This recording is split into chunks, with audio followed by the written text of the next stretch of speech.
All right, so this is the truck packing tutorial. So I have a few things in here already, but there's a reason for that. So the first three things that you want to start with in the truck are the crew kit, which is buried underneath the drop sheets there. So it's the big black box, right? Those are the crew kits, right? So the first thing you want to do is put the crew kit in the corner. Then you put the step ladders right down the middle, and then you put the shot back on the far left side there.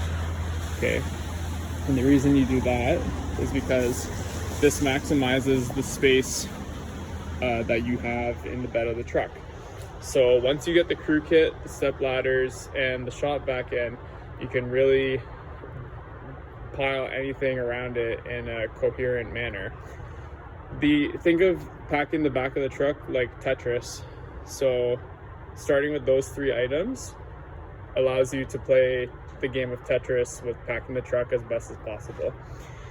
At the time of this recording, this truck also doesn't have a cap. This truck will have a cap. So if you pack the bed of the truck sufficiently and properly, you should be able to fit two full sets of tools in the back of the truck, right? So just as an example here, usually what I like to do is, say there was a cap on this truck, so I'd put both crew kits. If I was packing two sets of tools, I'd put both crew kits stacked on top of each other here. Just like, see how they are there in the unit? I would put them stacked like that right in the corner, all the step ladders down the middle and the shot backs down the side.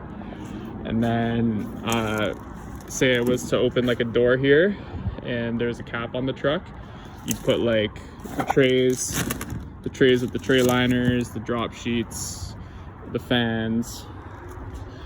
You got the toolbox.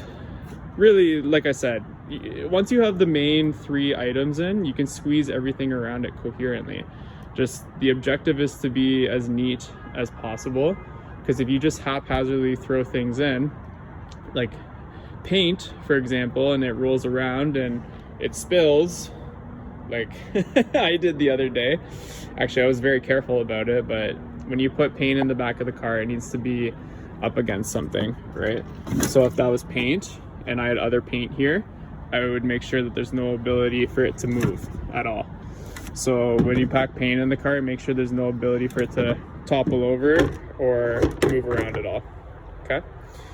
I think the last thing I would end this video on is saying, just as I mentioned, pack the truck as cleanly as you possibly can.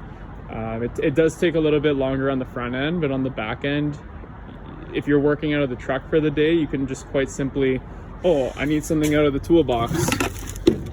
Open the truck. Open the toolbox. Done. Oh, I need to grab something from the crew kit. Go in here, grab something that I need from the crew kit, right? If you throw things in the back of the truck and it's just a big mess and you can't make sense of anything, you're wasting your time. And it also takes a lot longer to unpack the truck. And if there's paint on things before you put it in the truck, it's just gonna waste material. Like that's happened before, right? Where material gets left out in the truck and there's paint out, and then it ruins brushes and rollers. So case in point, start with the crew kit, the step ladders, and the vacuum, and pack it as neatly as possible from there. That's the truck packing tutorial. Oh, and the last thing I guess would be, if there's not enough room in the bed for paint, you can always make sure there's room in the, so if you have room on the floor of the cab, that's where you could pack some paint. Like right now I have some primer here with my personal stuff, but it's not going to fall over, right? So you just want to make sure the primer's somewhere, paint or primer somewhere it's not going to fall over. And in the winter, like it's winter right now at the time of this recording, doesn't look very wintry, but it is. You want to make sure that putty and paint or primer are, if you keep them in the back, it's not for more than like half an hour. Ideally you want to keep it in the cab of the truck where it's warm. So that is officially the end of the truck packing tutorial. Okay, so I just picked up some paint from the paint store, and see how I've packed the paint here where it's not going to fall over. It's like every everyone is securely in. It's not going nowhere.